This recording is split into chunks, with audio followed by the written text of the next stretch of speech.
लिखा है कि स्त्रियों को यहाँ आना वर्जित है। किसने लिखा? आपने। कोई संत आ गया जिसको स्त्रियों से बैर था, उन्होंने उसको लिख दिया कि यहाँ पर स्त्रियों का आना वर्जित है।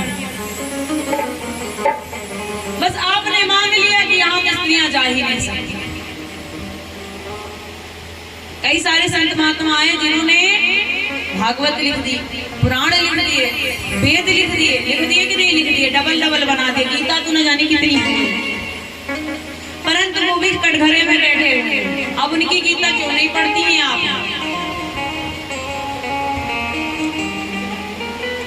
कभी आप भी तो सोचो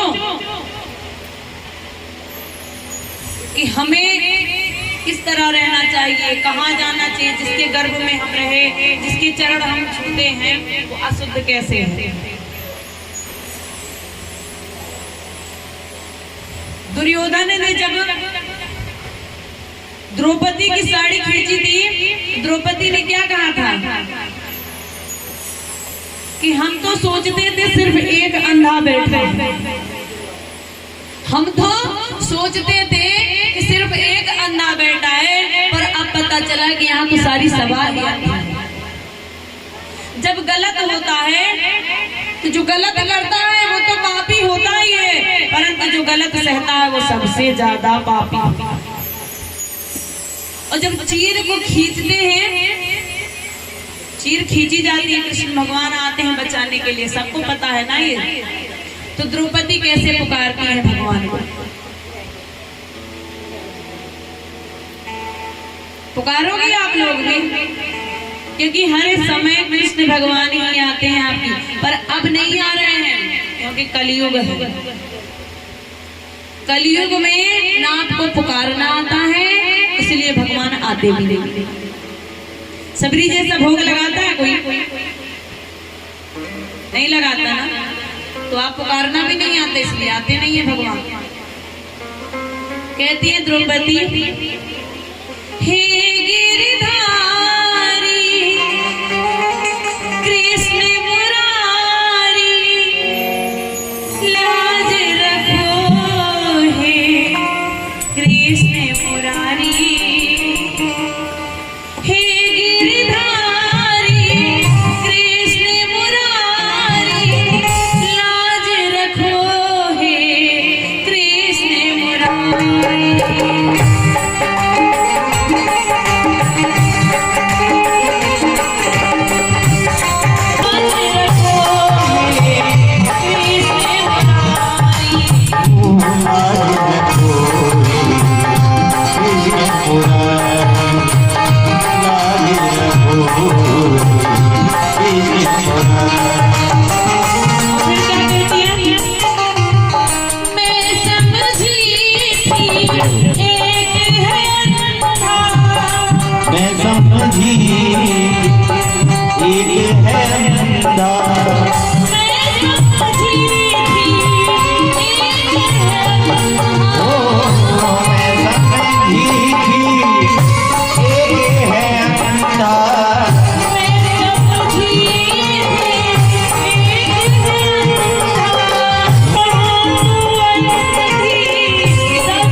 वही गदा वही गांडीधारी बैठे हैं, जो गांडी उठाते ही धरती आकाश हिल जाता है, वही गदाधारी बैठे हैं।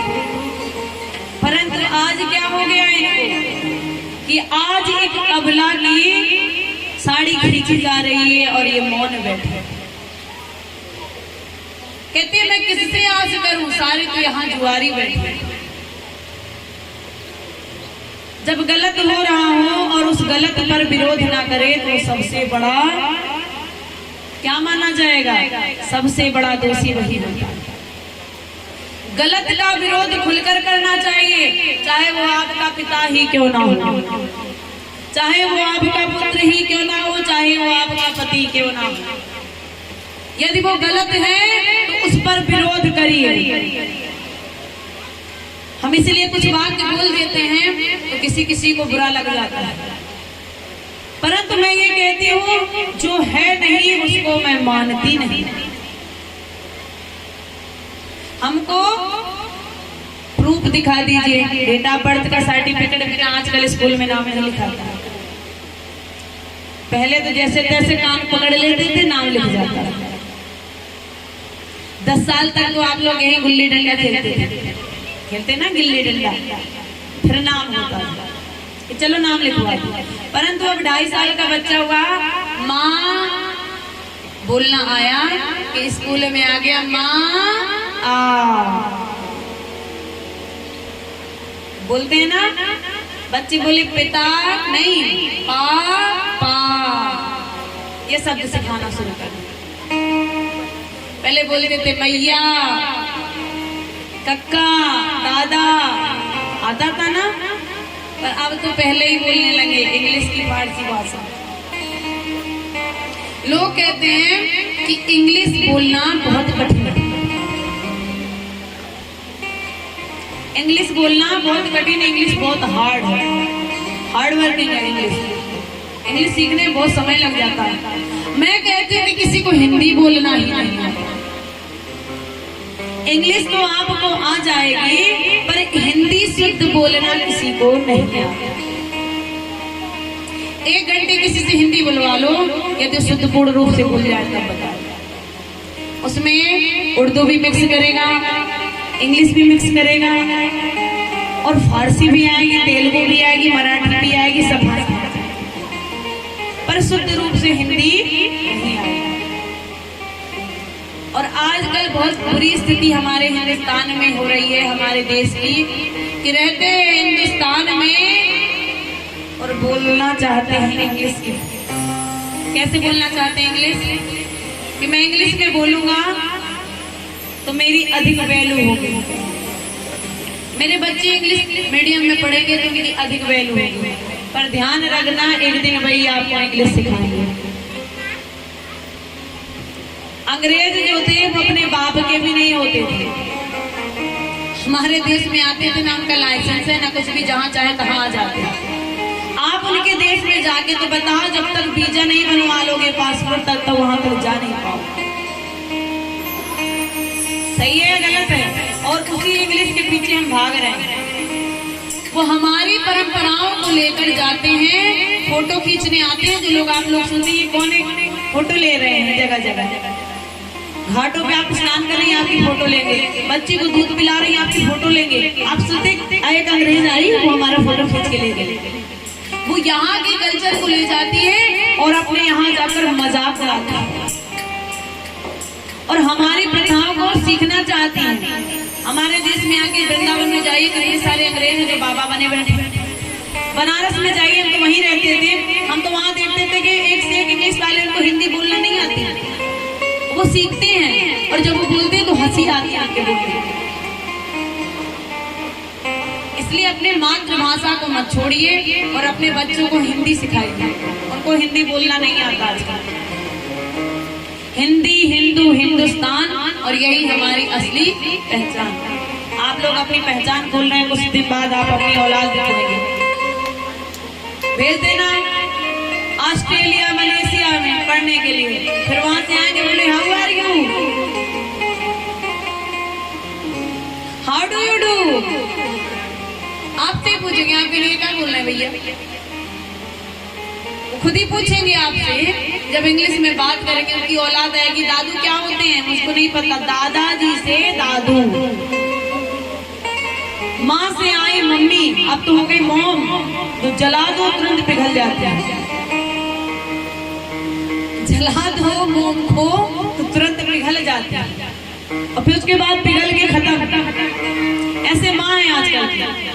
बच्चे जरा सा भी किसी गलत रास्ते पे गए, ये नहीं कि दो उठा के दें, रो रो के अपने आप को बर्बाद कर लेती बच्चे इधर उधर फिरते हैं। बोलो जय श्री राम। इस तरह भगवान ने राजा परीक्षित के उत्तरा के घर में जाके परीक्षित की रक्षा की। अब परीक्षित का जन्म हुआ। परीक्षित का जन्म हुआ तो परीक्षित एक ऐसे राजा थे जिसके देश में, जिसके शासन काल में प्रजा दुखी नहीं थी, सारी प्रजा सुखी थी, कहीं भी किसी को कष्ट नहीं था।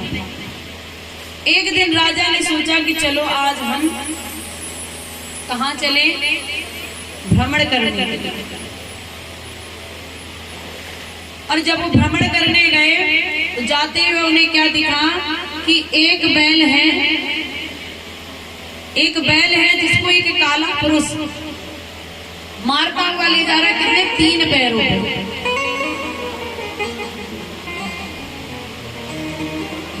और ये देख कर राजा परीक्षित को बड़ा क्रोध आया।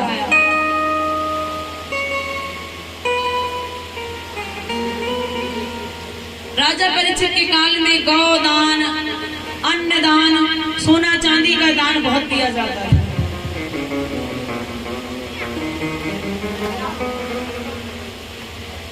आजकल कोई स्वर्ण दान करता है? आजकल क्या करते हैं लोग, स्वर्ण दान के लिए अगर महाराज जी ने लिख दिया कि आपको स्वर्ण दान करना है, तो सुनार के दुकान पे जाएंगे तो कहेंगे कि इतना से सोना दे दो तो चढ़ाना है।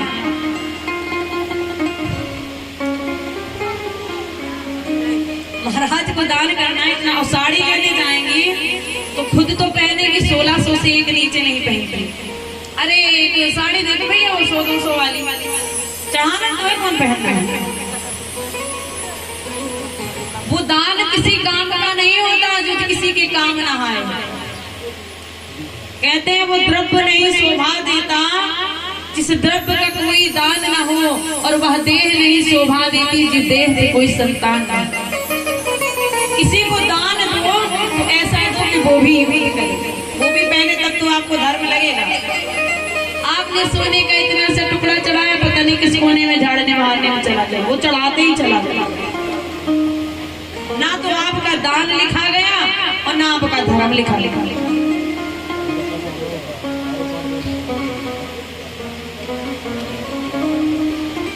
इधर राजा परीक्षित ने उससे पूछा कि कौन हो, तो बोले कि इसको क्यों मार रहे हो और आपको दंड दिया जाएगा। वो कौन थे?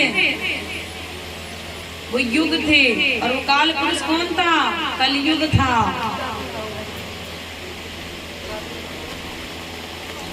कलयुग को जब दंड मिलने वाला था तो जल्दी से पैरों पे पड़ गया इसके महाराज परीक्षित के।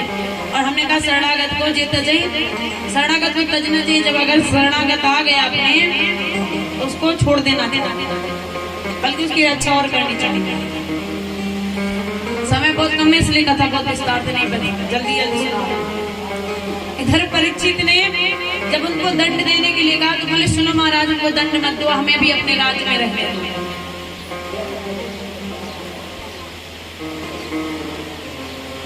बोले हमारे राज्य में रहोगे तो हमारी प्रजा तो बेकार हो जाएगी। बोले हम वहां रहेंगे, कहाँ रहेंगे, हमको स्थान दे दो। बोले दे रहे हैं। जहाँ जुआ, शराब, मांस, मदिरा का सेवन होगा वहाँ कलयुग का निवास होगा।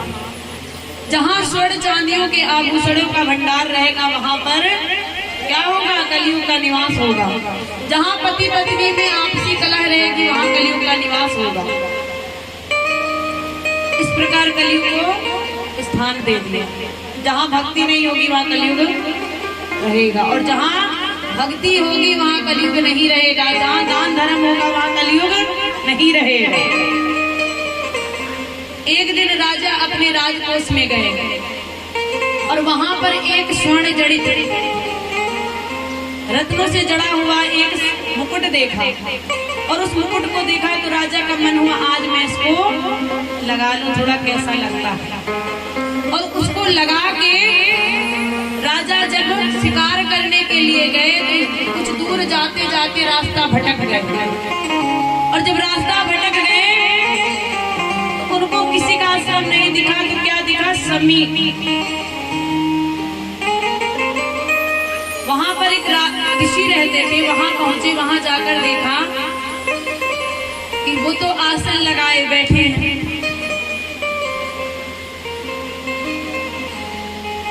और जब आसन लगाए बैठे हैं तो 2 बार बोले महाराज जी प्यास लगी है पानी दे दो, प्यास लगी है पानी दे दो। पर जो ऋषि मुनि थे वो ऐसे नहीं थे कि ए भैया देखना जरा कौन आया है, पूजा घंटी बज रही, राम राम राम राम 2 मिनट रुक जाओ अभी आ रहे हैं। जब राम राम माला हो रही है, अगर ये काल हो रहा है।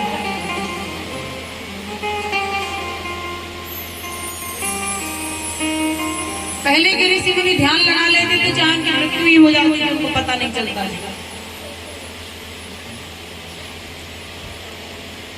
और फिर बड़ी देर हो गई तो राजा को गुस्सा आ गया और उन्होंने क्या किया कि एक मरे हुए सर्प को उठाया और ऋषि के गले में डाल दिया। और जब ऋषि के गले में डाल दिया फिर वहां गुस्से से चल दिए। और ये सब चीज जो उनके वहां पर जो वेद पाठी ब्राह्मण के बच्चे पढ़ते थे उनसे वो देखे तो वो दौड़े दौड़े गए श्रृंगी ऋषि के पास, उनके पुत्र के पास, और कहने लगे सुनो आपके पिता के गले में वो राजा आए थे, उन्होंने मरा हुआ सर्प डाल दिया।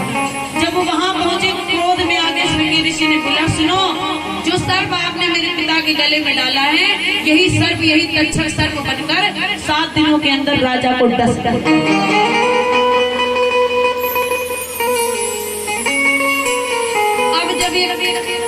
जब उनकी निद्रा जब ध्यान से जागे और जब ये बात सुन बोले अरे नहीं राजा परीक्षित तो बहुत धर्मवान है और जब उन्हीं का निधन हो जाएगा, मृत्यु हो जाएगी तो इस राज्यकाल को कौन संभालेगा। और इतना राजप्रिय न्यायप्रिय राजा की ऐसी मृत्यु तो होना अच्छी बात नहीं है। उन्होंने खबर पहुंचवाई कि सुनो मेरे पुत्र ने तुम्हें श्राप दिया है, 7 दिन बाद नक्षत्र सर्प आएगा और तुमको डस लेगा।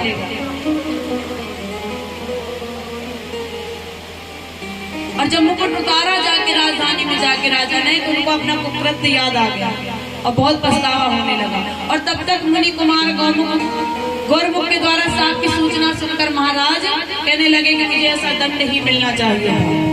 अब उन्होंने सुना मैं मरना भरी है, मुझे जन्मेजय को राजभार सौंपा और अपनी आसक्तियों को त्याग कर वासुदेव भगवान के चरण बिंदुओं में मन लगाकर गंगा के किनारे जाकर के अनशन पर बैठ गए। सोचने लगे कि मैंने जो कर्म किया है उसका फल मुझे किसी भी प्रायश्चित के द्वारा इसी जन्म में भोग लेना चाहिए। तभी सुखदेव जी महाराज का आगमन हुआ और वो क्या करने लगे जो आप कर रहे हो। क्या कर रहे हैं हम सुना रहे हैं, आप सुन रहे हो। बोले तक्षक बात तो कट नहीं सकती, 7 दिन बाद तक्षक आएगा आपको डसेगा, परंतु जो सर्प मृत्यु के बाद जो योनि मिलती है भटकना पड़ता है। आपको श्रीमद् भागवत कथा सुनाई जाएगी तो आपको भटकना नहीं पड़ेगा। और वही भागवत अब चल रही है। बोलिए जय श्री राधे। आज भागवत का कौन सा दिन है? दूसरा दिन। अब इस तरह सुखदेव जी महाराज परीक्षित को कथा सुना रहे हैं और आप राजा परीक्षित कथा सुन रहे हैं।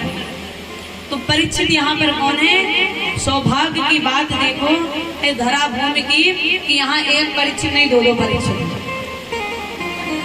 जहाँ एक परीक्षित नहीं है 2-2 परीक्षित।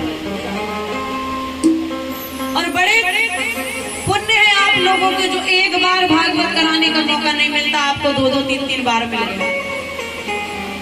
पर समझने की बात यह है इससे आपके दिमाग पे क्या असर आया कि आप जाओ।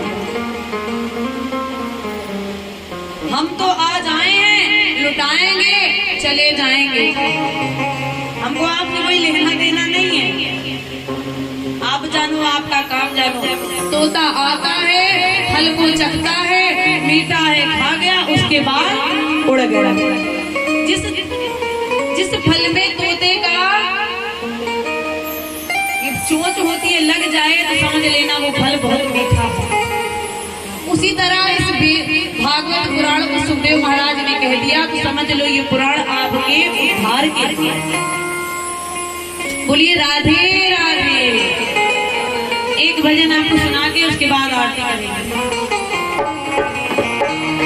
ध्यान देना। क्यों? सीताराम हरे राम सीताराम रे, बोले पिंजरे का तोता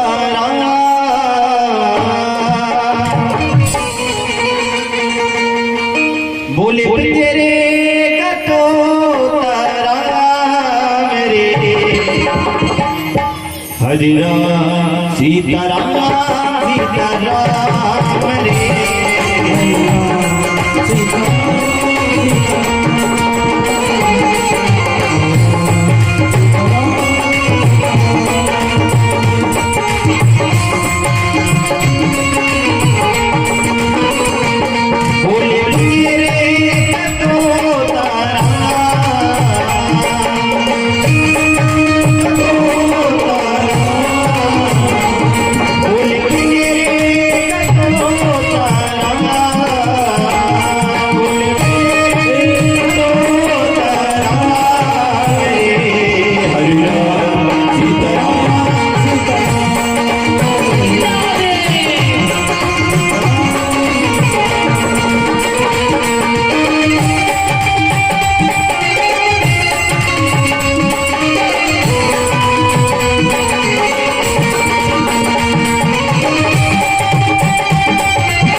विकृत कर ले श्री हरि जी के चरणों में, चरणमणि को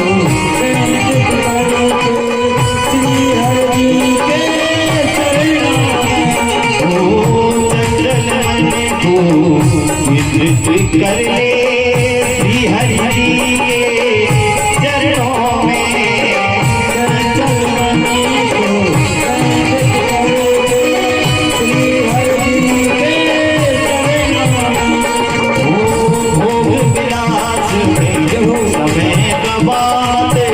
कुछ भी नहीं है सपनों में।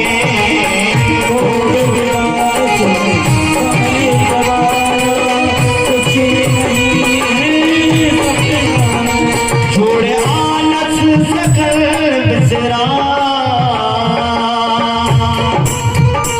छोड़ आलस सकल बिसरा, हरि राम सीताराम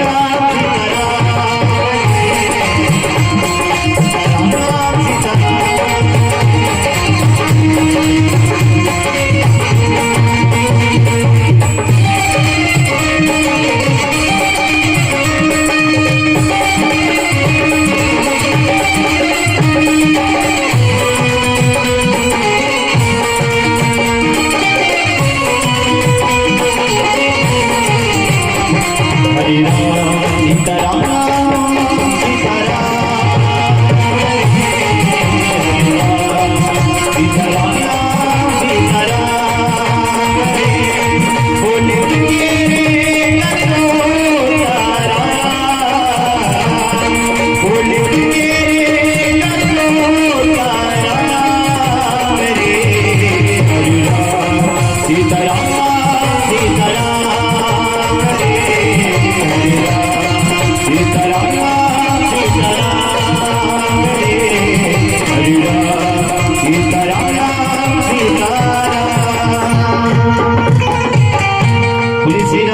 सरकार की। ये भागवत क्या है? कन्हैया जी की बांसुरी। माचिस रखी थी इधर।